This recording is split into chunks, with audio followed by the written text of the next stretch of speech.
हरे कृष्णा। श्रीमद् भगवद गीता अध्याय 4 दिव्य ज्ञान। तो जो 10 नंबर श्लोक है इस प्रकार है।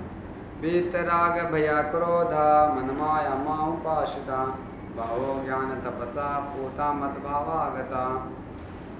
इसका अनुवाद इस प्रकार है। आसक्ति भय तथा क्रोध से मुक्त होकर मुझ में पूर्णतः तन्मय होकर और मेरी शरण में आकर बहुत से व्यक्ति भूतकाल में मेरे ज्ञान से पवित्र हो चुके हैं।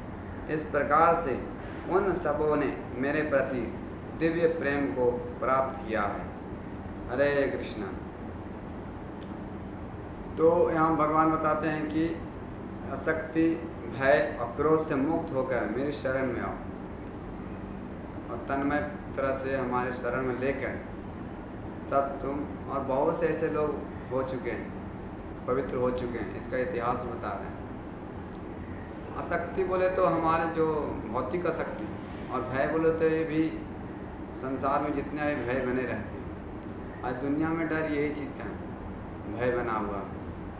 क्या हमारी संपत्ति चली जाएगी, क्या हमारा पद चला जाएगा, और बहुत से मरने का तो डर नहीं रहता है, हमेशा बना हुआ। तो इस प्रकार से इस भौतिक संसार में समस्या बनी है। और क्रोध, 3 चीज़ बताएं यहाँ पे। वीते राग भया क्रोधा मन माया माओ पाशिता। इस तरह से मुक्त हो, मृत मतलब मुक्त हो जाना। इस प्रकार से मुक्त होकर मेरे शरण में आओगे तो फिर क्या, ऐसे बहुत से एग्जाम्पल लेते हैं। बहु ज्ञान तपस्या, बहुत लोग बहु ज्ञान तपस्या पवित्र हो चुके हैं। पूता मत भाव आगता, मेरे शरण लेकर। तो बहुत अच्छा उपाय है कि हम भगवान के शरण लेंगे तो ये सब चीज़ों से मुक्त हो जाएंगे। जैसे एग्जाम्पल दिया जाता है कि एक बार भगवान शिव जी थे, वो उनके एक भक्त थे जिसका नाम था, क्या नाम उसका, भस्मासुर भी ऐसा बोलचाल की भाषा में बोलते हैं। तो तपस्या किया था। तो तपस्या करने के बाद शिव जी से वरदान मांगे कि मुझे वरदान दीजिए कि मैं जिस पे हाथ रखूँ वो जलकर भस्म हो जाए। तो इस प्रकार से असुर लोग तपस्या करते हैं दूसरों को विनष्ट करने के लिए, दूसरों के हित करने के लिए नहीं, दूसरों को विनष्ट करने के लिए। तो उस प्रकार से तपस्या करने के बाद भगवान शिव जी, ये तो बड़ा विचित्र बात है, किसी के हाथ पे रखेंगे तो मर जाएगा, तो सारे पूरे दुनिया में आतंक मचा रखेगा। इस प्रकार से उनको तेज तो दी। और वो असुर क्या करने लगा, भस्मासुर भगवान शिव जी के ऊपर हाथ रखना चाह रहे थे, क्योंकि भगवान शिव को मैं ख़त्म कर दूंगा और उनकी पत्नी पार्वती सुंदरी को मैं अपनी पत्नी बना लूँगा। इस प्रकार से असुर लोग विचार करते हैं और इसीलिए तपस्या करते हैं, दूसरों को सर्वनाश करने के लिए, दूसरों को कष्ट पहुँचाने के लिए और पद सम्मान के लिए। बहुत से बड़े बड़े असुर पैदा हुए हैं संसार में, और अभी भी तत्काल चल रहे हैं। असुर लोग हैं जो भगवान के शरण नहीं आते हैं, वो क्रोध से कुपित रहते हैं हमेशा। जिस प्रकार से शिव जी भागते वहाँ से भागने लगे, तो भागते भागते भागते भगवान श्री कृष्ण के शरण में गए। तो भगवान के जब भगवान जैसे नाम हमेशा नाम जपते रहते हैं, हरे कृष्णा कृष्ण कृष्ण हरे हरे, हरे राम राम राम हरे हरे। भगवान का नाम जपते रहते हैं हमेशा। तो स्मरण करने लगे भगवान को।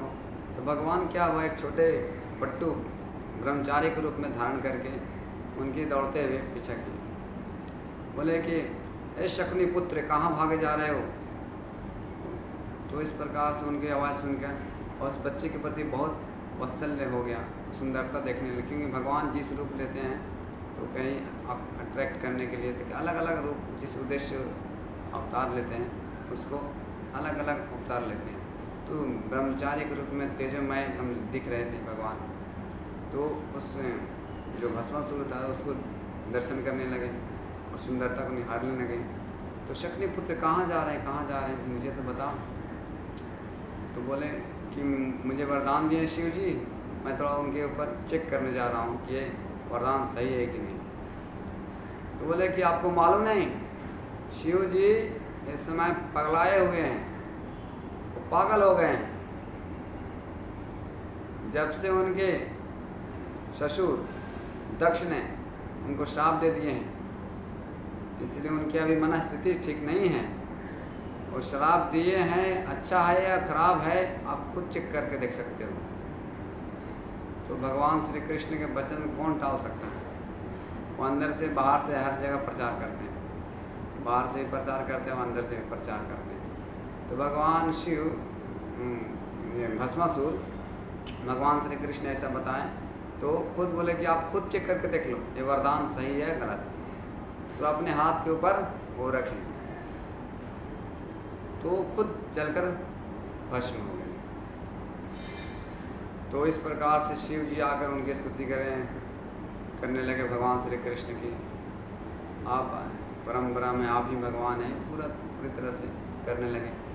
तो भगवान के जो शरण में आते हैं उनकी बड़े बड़े देवी देवताओं उनके पूजा करते हैं। ब्रह्मा जी भगवान श्री कृष्ण को यही बोलते हैं, ईश्वरा परमा कृष्णा सच्चिदानंद विग्रह अनादिरादिर गोविंद सर्व कारण कारणम।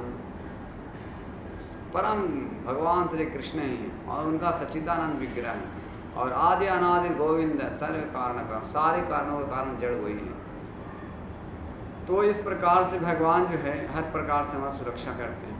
तो ये 3 चीज़ से अगर हम मुक्त होकर भगवान के शरण लेंगे और बहु ज्ञान तपस्या, इस प्रकार से वो भूतकाल में बहुत से उनके ज्ञान से पवित्र हो चुके हैं। तो ज्ञान ऐसे ऐसी भगवद गीता, श्रीमद् भागवत, बहुत से ऐसे ग्रंथ हैं, उनके ग्रंथों को पढ़कर आज देखिए पूरे संसार में भक्त बन जाते हैं। तो पवित्र ग्रंथ है, पवित्र उनके ज्ञान है। इस प्रकार से उनके प्रेम में भक्ति को प्राप्त किए हैं। तो वही ज्ञान अभी है, ऐसा नहीं कि कलयुग में भगवान नहीं है और उनका ज्ञान खत्म हो गया।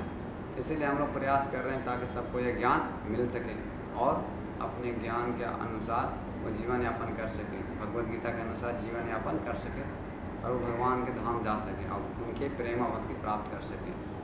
तो ये सब चीज़ें, लेकिन जो निर्विशेष है, जो बोलते हैं भगवान का आकार नहीं है, भगवान से क्या, इस प्रकार वो लोग कभी भगवान को समझ नहीं पाएंगे। निर्विशेषवादी जो ब्रह्मवादी लोग हैं वो भी भगवान के ठीक से समझ नहीं पाते। वो तो पहला साक्षात्कार का पहला पड़ाव है, ब्रह्म को प्राप्ति करना, शून्यवादी प्राप्ति करना। इस प्रकार से जो जब तक हम भौतिक चीज़ों को, भौतिकतावादी जो भौतिक चीज़ों में लिप्त रहेंगे तब तक हम भगवान को समझ नहीं पाएंगे। इसलिए भगवान बोलते हैं कि बीत राग भय क्रोध मन माया माओ उपासता बहु ज्ञान तपसा पूता मत भाव आगता। इसलिए हम भगवान के शरण में जाकर और सारे प्रकार से मोक्ष प्राप्त कर लेंगे, सारे से मुक्ति हो जाएगी। तो भगवान के शरण में आइए और उनके नामों का शरण लीजिए। हरे कृष्णा कृष्ण कृष्ण हरे हरे, हरे राम राम राम हरे हरे।